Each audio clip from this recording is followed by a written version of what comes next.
परमात्मा की प्यारी जीवात्माओं, गुरु प्यारी पुण्यात्माओं, जो अल्लाह है, प्रभु है, परमात्मा है, भाई गुरु है, परमेश्वर है, सनातन ब्रह्म है। हम सब चाहते हैं कि जीते जी उसको मिलाप करें, उसको प्राप्त करें, उसको महसूस करें, उसको अनुभव करें, उसकी अनुभूति करें। आदि जुगादि से जीव जब से सृष्टि बनी है, ब्रह्मांडों के अंदर हर पृथ्वी का जीव हर ब्रह्मांड में उस अपने सृष्टि रचयाता सृजनहार उस करतार की खोज में लगा हुआ है। जुगों जुगों से भक्ति साधना चलती आ रही है और हर एक जीव ने पूरा जोर लगाया है, अनुमान लगाया है, क्यास लगाया है, उसको जीते जी जानने की पहचानने की कोशिश की है। बहुत चंद ही जीव बड़भागी उसको प्राप्त कर पाए हैं, उसको खोज पाए हैं, उसको ढूंढ पाए हैं, उसको अनुभव कर पाए हैं, उसकी एक्सपीरियंस कर पाए हैं, उसके विटनेस बने हैं। बाकी जीवों ने जहाँ तक उनकी भक्ति साधना पहुँची, वहाँ तक का ज्ञान उन्होंने लिपिबंद कर दिया है, अक्षरों में लिख दिया है, पोथी ग्रंथ बना दिए हैं। जितनी भी जो हमारे पाक पवित्र ग्रंथ हैं, रामायण है, महाभारत है, 4 वेद हैं, 18 पुराण हैं, किताब हैं, किताबों में आता है हमारी पाक पवित्र बाइबल है, पाके कुरान है, तंजील है, ज़बूर है, रोरत है, तोरा जो जिसको बोलते हैं। तो जिस भी धर्म की जो धार्मिक पुस्तकें हैं, पोथियाँ हैं, ग्रंथ हैं, तो उनमें उन्होंने जो उस वक्त के साधु संत महात्मा गुरु पीर फ़कीर हुए हैं, उन्होंने जितना जितना नज़ारा देखा, जहाँ तक उनकी सूरती उनके मन ने अनुभव कराया, वो उन्होंने लिपिबंद किया हुआ है, अक्षरों में लिख दिया है। लेकिन इस दास की विनती है कि जितने भी अक्षर जो बावनी अक्षर हैं, ये इतने ज़्यादा ज्ञान, इतनी ज़्यादा पोथियाँ ग्रंथ, इतने ज़्यादा गुरबा लोग, इतने ज़्यादा चेलों ने इन ग्रंथों में भी अपनी एक्सपीरियंस मिक्स कर दी है। कुछ सच है, कुछ झूठ है। क्योंकि अगर आप देखें तो कबीर वाणी ही जो है, जो कबीर साहब ने उस वक़्त लिखाई थी धर्मदास के ज़रिए, या और भी संतों ने जिनको कबीर साहब मिले उन्होंने लिखी है, उसमें भी उनके बाद जो उनके चेले आए हैं, जिनके हाथ वो पुस्तकें लगी हैं, उनको मॉडिफाई किया गया है। अपनी अनुमान, अपना क्यास, अपनी बुद्धि अकल उन्होंने अपने अक्षरों के राही अपनी बोली भाषा में लिख दिए हैं। इसलिए जो सही सरल कबीर का ज्ञान था, जो कबीर जिस नाम की महिमा करता था, उसको भी उलझा के रख दिया है। नतीजा ये है कि हम रोज़ देखते हैं, आप भी देखते हैं कि घर घर कबीर की वाणी चलती है, घर घर पोथियाँ ग्रंथ पढ़े जाते हैं, साधु संत महात्माओं के पाक पवित्र ग्रंथ निकाल निकाल के लोग दोहे चौपाइयाँ प्रोजेक्टर के नीचे रख के एक एक अक्षर का वेद किताबों का, पुराणों का, गीता का हवाला दे रहे हैं। मगर ये झूठा त्यों नहीं है। बहुत ज़्यादा जो बाद में जो लोग आए, जीव आए, गुरु पीर आए, साधु संत महात्मा आए, जो बुद्धिजीव आए, जिन्होंने अपनी अकल के मुताबिक, अपने ज्ञान के मुताबिक उसमें चीज़ें भर दी हैं। जो सीक्वेंस था प्रभु परमात्मा की भक्ति का, उसमें बहुत सारी उलझने पैदा कर दी हैं, इस ज्ञान के सूत्र को उलझा दिया है। कोई बिरला जन, बिरला साधु, बिरला संत ही ये जान पाता है कि कबीर की कौन सी वाणी है और कौन सी नहीं है, क्योंकि कबीर कोई शरीर नहीं है, कोई बुत नहीं है, कोई देह नहीं है। कबीर साहब ने पूरी उम्र 120 साल जो भक्ति की, जो बताया, सिर्फ अपने उस नाम की महिमा की है जिसको कबीर नाम कहा जाता है, क्योंकि वो कबीर नाम ही एक ऐसा नाम है जो बंदा, जो जीव, जो चेला, जो शिष्य, जो डिसिपल उसकी भक्ति करता है, उसकी पहचान करता है, उसको जानता है, अपनी सूरती नीति से उसका अनुभव करता है, एक्सपीरियंस करता है, वही जान पाता है कि कबीर नाम है क्या चीज़ है। ऐसे तो करोड़ों के हिसाब से नाम हुए हैं, जब से सृष्टि बन रही है, बिगड़ रही है, बोली भाषा भी चेंज होती रहती है, नाम भी चेंज होते रहते हैं, अक्षर भी चेंज होते रहते हैं, अल्फ़ाबेट भी चेंज होते रहते हैं। तो एक तरफ से देखा जाए कि सारी दुनिया की जितनी बोलियां हैं वो 52 अक्षरों के अंदर अंदर ही आती है। किसी के 26 हैं, किसी के 33 हैं, किसी के 24 हैं, किसी के 40 हैं, किसी के 48 हैं, ऐसे अलग अलग लैंग्वेज जितनी भी है, अलग अलग मुल्कों की, अलग अलग टाइम की, जो भी साधु संत महात्माओं ने, माया ने प्रकट करके जो नामकरण किया हुआ है वस्तुओं का, जितनी भी कायनात के अंदर वस्तुएं, तो अलग अलग टाइम में अलग अलग भाषाएं जो हैं उसमें ये सभी को नाम दिया गया है। जैसे मनुष्य है, नारी है, नर है, कुत्ता है, बिल्ली है, चूहा है, हाथी है, शेर है, गिद्दड़ है, पीपल का वृक्ष है, आम का वृक्ष है, केले का वृक्ष है, भूत है, प्रेत है, जिन्न है, पिशाच है, पितर हैं, देव हैं, देवी है, कृष्ण लोक है, राम है, ब्रह्मा है, विष्णु, महेश, गणेश है, बीरा है, कुर्म है, और भी कई ऋषि मुनि, जैसे लुमेश ऋषि है, राश्य ऋषि है, अलग अलग ऋषि मुनि, देवी देवते, जमदूतों के भी नाम दिए हैं। किसी चीज़ को भी उस माया ने नहीं छोड़ा है जिसका नाम नहीं डाला है। मगर जो वास्तव में सही नाम है, सच्चा नाम है, असल में जो मूल है, अल्लाह, अव्वल अल्लाह है, परमात्मा है, परमेश्वर है, वाहिगुरु है, आदि राम है, सनातन ब्रह्म है, शाश्वत ब्रह्म है, शांत ब्रह्म है, अकानामी, उसका कोई भी नाम ये माया, ये प्रकृति नहीं रख पाई है। इसलिए अपने जो उसने रूप धारण किए हैं, प्रभु बने हैं, उनके नाम तो डाल दिए गए हैं। जैसे शर भगवान है, उसके ऊपर अक्षर भगवान है, उसके ऊपर निरक्षर भगवान है, और जो जिसका नाम ही कोई नहीं है उसको का नामी परम अक्षर भी, सनातन ब्रह्म, आदि राम भी कहा गया है। ये चार प्रभु पूरी कायनात के बीच में हैं। तो जीव आदि अनादि काल से नामों को पकड़ रहा है, अक्षरों को पकड़ रहा है, पोथियों में ढूंढ रहा है, ग्रंथों में ढूंढ रहा है, ईंट पत्थरों में ढूंढ रहा है, पानी में ढूंढ रहा है, हवा में ढूंढ रहा है, आकाश में ढूंढ रहा है, चांद सितारों में ढूंढ रहा है, अक्षरों में, निरक्षरों में, तिथिवारों में, लगन में ढूंढ रहा है। बहुत किस्म की साधना है, योग हैं। इस माया ने देवी देवते, ऋषि मुनि, अवतार, बड़ा कुछ पसारा किया हुआ है।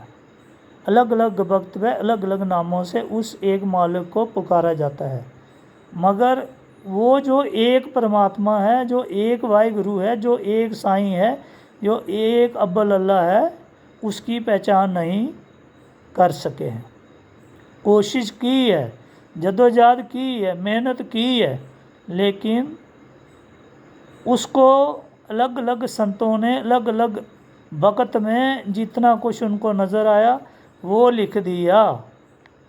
हमारे 4 वेद आदि से हैं, और इन 4 वेदों का जो निचोड़ है, समरी है, वो हमारी गीता है पाक पवित्र। वो एक सिलेबस है, ना कि वो भक्ति है। तो 4 वेद इस नाद की, प्रभु की, आदि माया की महिमा करके अंत में उन्होंने भी लिख दिया नेति नेति नाड दिस कि जो महिमा वेदों में भी जिस परमात्मा की गाई गई है, ये वास्तव में असल में ये नहीं है परमात्मा, वो कोई और ही है। तो इससे पता चलता है हमें कि असल परमात्मा, गीता भी ज्ञानदाता कहता है भाई 3 पुरुष हैं, उसको 3 तक ही नॉलेज है। शर भगवान, अक्षर, इन दोनों को वो नाशवान कहता है, और कहता है कि इनसे अन्य है, अलग है, भिन्न है। जो वास्तव में असल में सबका धारण पोषण करता है वो परम अक्षर है। लेकिन उसको तेज पुंज का ही ज्ञान था। तेज पुंज के ऊपर जो शब्द है, जो गुप्त है, गैबी है, अव्यक्त है, अदृष्ट है, निराधार है, निर्लेप है, निर्बंध है, नी तत्व है, नी अक्षर है, नी शब्द है, उसका ज्ञान उसको नहीं है। क्योंकि जो आदि राम है, सनातन ब्रह्म है, अव्वल अल्लाह है, परमेश्वर है, वाहिगुरु है, उसकी परछाई उसके साथ रहती है, उसका प्रतिबिंब, उसके जो शैडो है उसके साथ रहता है। इसलिए इन दोनों को उसने इकट्ठे कहा है, निरक्षर बोल दिया है। लेकिन निरक्षर ज्योति है, प्रकाश है, क्रूर चंद है, आदि माया, आदि ओंकार की ज्योति, प्रकाश, श्वेत क्रांति, महा उजियारा है। ये भी काल भगवान है, ये आदि माया है। गरीबदास ने कहा है कि आदि माया ओंकार है। चित्रगुप्त और धर्मराय को ये पता चला है कि हमें कौन बनाता है, पैदा करके हम जीवों का हिसाब किताब लेते हैं, हमें बनाने वाला आदि माया, आदि ओंकार है। तो आदि ओंकार ही श्वेत क्रांति है, क्रूर चंद है, ये ज्योतिष रूपी भगवान है, ये सबको बांधने वाला है। त्रिगुणी माया इसी से निकलती है, तमोगुण, सतोगुण, रजोगुण। ये गीता में भी इसका हवाला दिया हुआ है, ये कर्मों में बांधने वाली है। और फिर वही श्वेत क्रांति रूप धरता है, मेल का भी फीमेल का भी, गुरु रूप होके भी आ जाता है, दर्शन देता है, जिसको सुन दरबार का अक्षर ब्रह्म कहते हैं, जिससे किंगरी शान की सतार जिसके सिर से निकलती है, लेकिन ऐसे सुनाई पड़ती है रर्रा मोह माया। रर्रा का मतलब कहता है कि मैं रम रहा हूँ, फिर आगे कहता है माया में भी, जो माया रूपी जगत है, जमाना है, जग है, सृष्टि है, आलम है, पसारा है, इसमें भी मैं रम रहा हूँ। तो जिस जीव ने भक्ति करके काल भगवान को भी एक्सपीरियंस किया है, और अक्षर सुन दरबार के अक्षर ब्रह्म गुरु रूप में जो दर्शन देता है उसको देखा है, तो वो जानता है कि जब कोई सूरती भजन करती करती, उस श्वेत क्रांति का ध्यान करती करती स्थिर हो जाती है, निश्चल हो जाती है, तो वो राम रूप धारण कर लेती है, गुरु रूप में प्रकट होके अपने शिष्य को अपना दीदार बख्शती है, प्रेम करती है, और अपने शीश से ओंकार नाद पैदा करके उसकी सूरती और उसके मन पे धुने भेजती है, प्रकाश भेजती है। इसी रर्रा मम्मा को राम नाम कहा गया है। अब जो भी जीवात्मा, सूरती कहो, मन कहो, ये जब सुन दरबार में पहुंच जाती है, काल भगवान को छोड़ के ऊपर चली जाती है, तो ये भी राम रूप हो जाती है।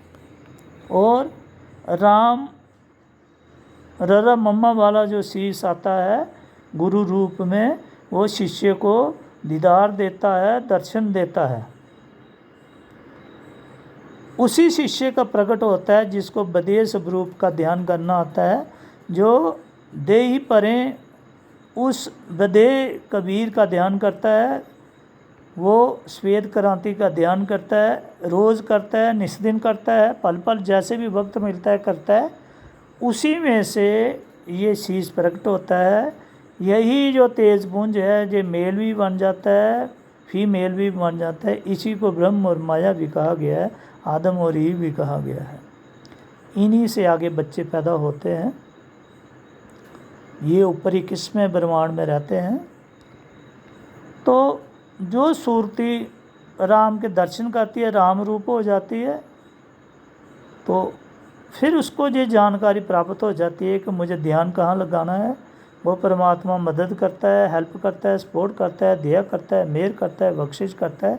और वो वाली सूरती फिर श्वेत क्रांति में ध्यान लगाती है और उधर से नाद प्रकट होके आता है, माया का नाद, और उस जीव के शीश पे 5 शब्द का जनकारा बजता रहता है।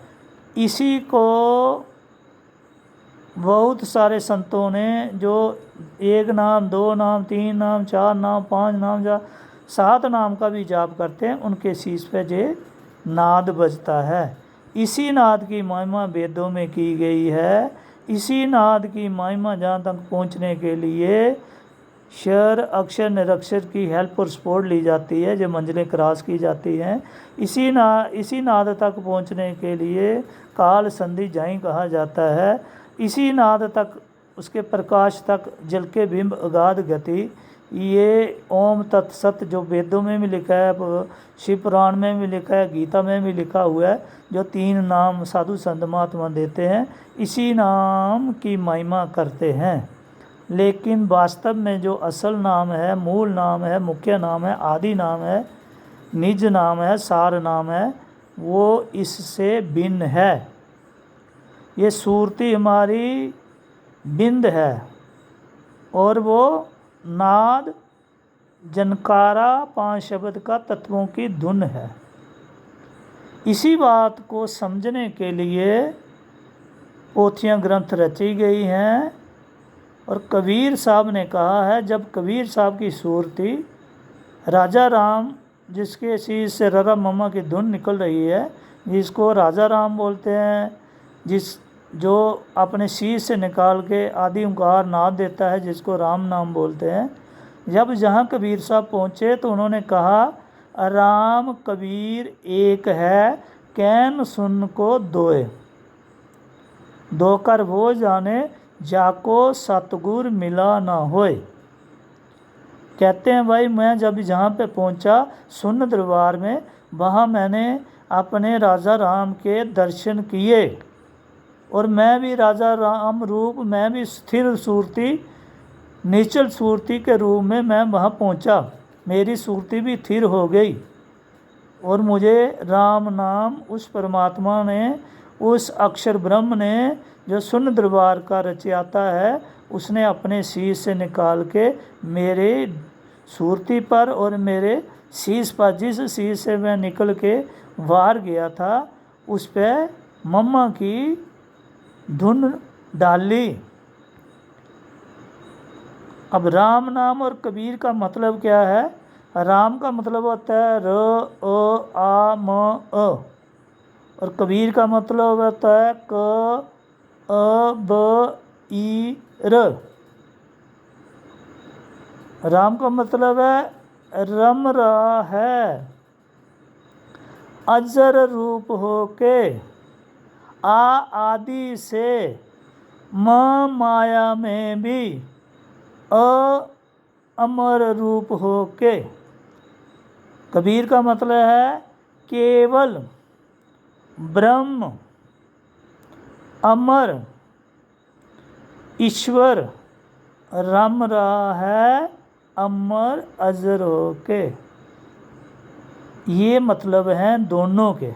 इसलिए कबीर साहब ने कहा था, राम कबीर एक है, कैन सुनन को दोए।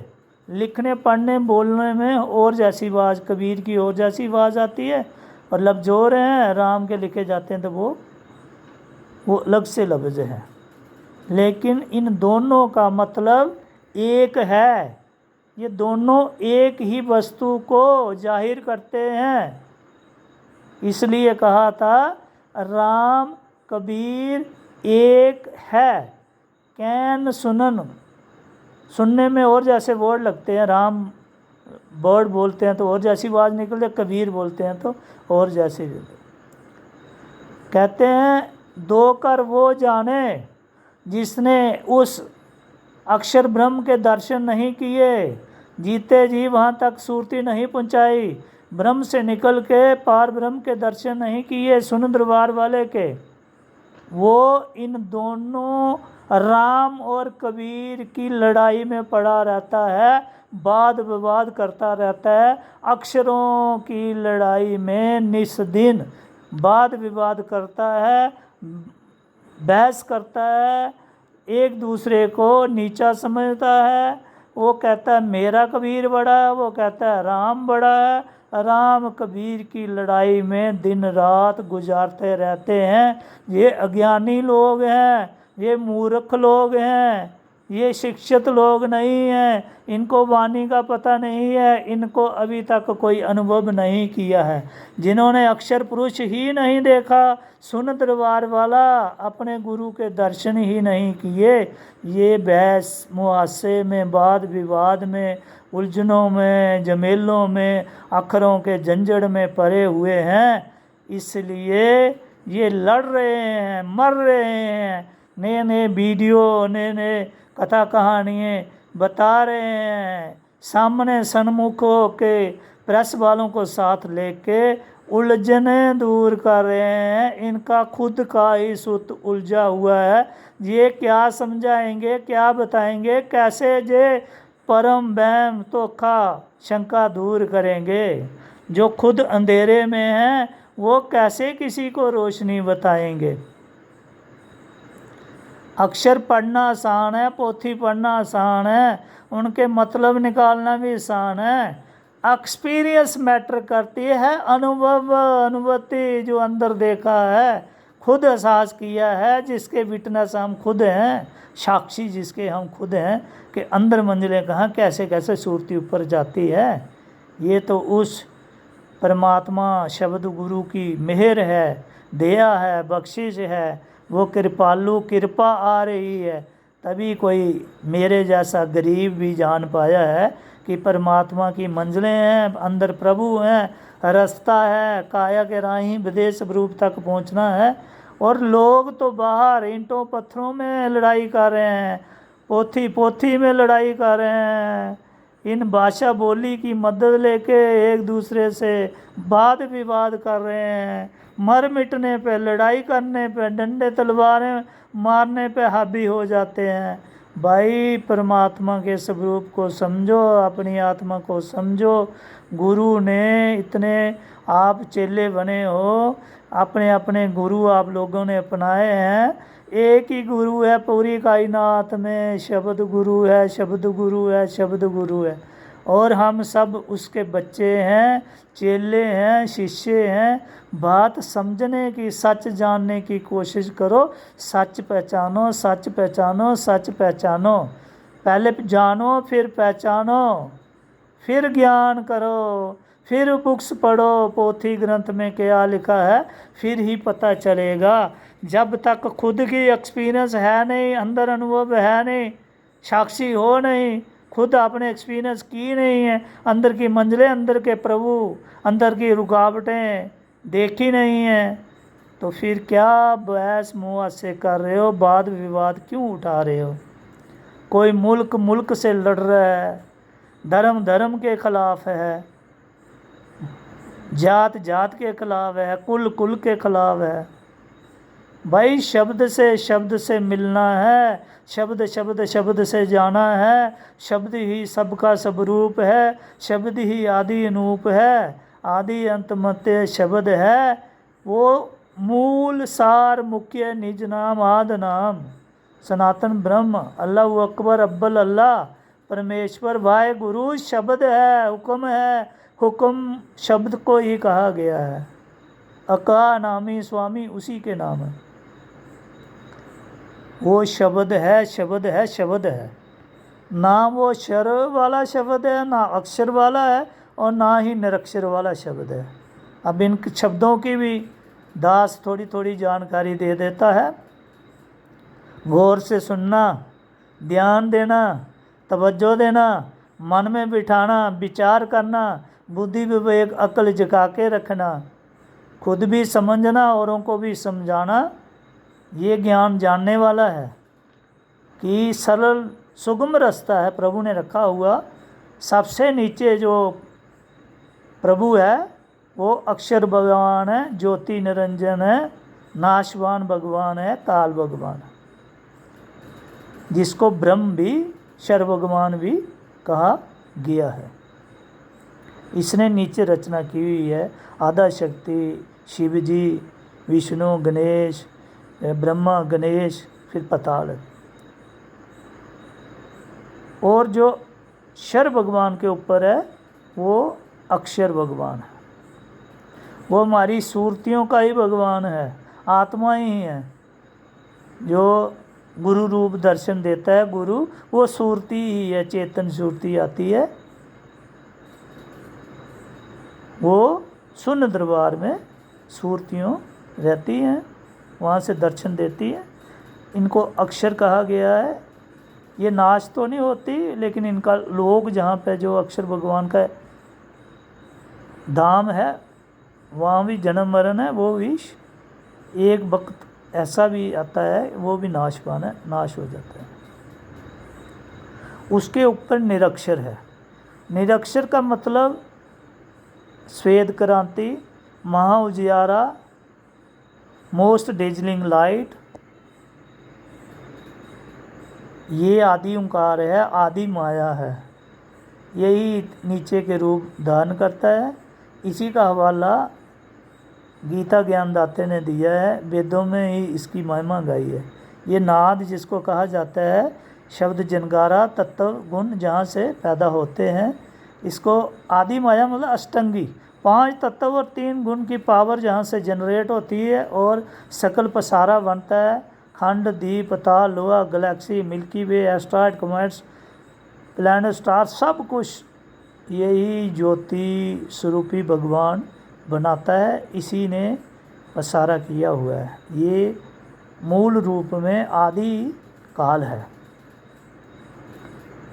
यही मेल फीमेल बन जाता है, यही रूप धारण करता है। इसके ऊपर शरीर नहीं है, देह नहीं है, रंग नहीं है, रूप नहीं है, रेख नहीं है, धड़ नहीं है, शीश नहीं है, हाथ मुख कान कुछ नहीं है। इसके ऊपर परम अक्षर का राज है, जो निरक्षर को भी चलाता है, अक्षर को भी चलाता है और शर भगवान को भी चलाता है। और शर भगवान की जो रचना है उसका भी धारण पोषण करने वाला, पालना पोषण करने वाला, सबको समदृष्टि, एक नज़र से एक जैसी दया मेहर कृपा बरसाता रहता है। अब आपको ये ज्ञान क्रिस्टल क्लियर हो गया कि सबसे नीचे प्रभु शर भगवान है, जिसको ओंकार भी बोलते हैं। कबीर साहब कहते हैं ओंकार नीचे किया ये करता मत मान। कहते हैं भाई पहली पौड़ी चढ़ते आध्यात्मिक उन्नति करते रास्ते में पहले शर भगवान ओंकार ही आएगा। ये करता मत मान, कहता है ये करता नहीं है, इसने नहीं सृष्टि बनाई है, दुनिया बनाई है। आगे कहता है शब्द कबीर का, कबीर का शब्द जो जिसकी भक्ति कबीर साहब ने 120 साल कलयुग में की और जुगों जुगों में करते आ रहे हैं, उसको कबीर नाम कहा गया है। रंग रूप रेख है नहीं ताका नाम कबीर। कबीर विद्या है, निर्बंध है, निर्लेप है, निवर्ण है, उस पर कोई लेप आवरण चादर चूदर कुछ नहीं है। कोई भी वस्तु दुनिया की उस पर हावी नहीं हो सकती, उसको काट मार नहीं सकती। वो अजर अमर अविनाशी है, अविगत है, नौतम अंश है, निर्गुण पुरुष है, 3 गुणों से रहित है।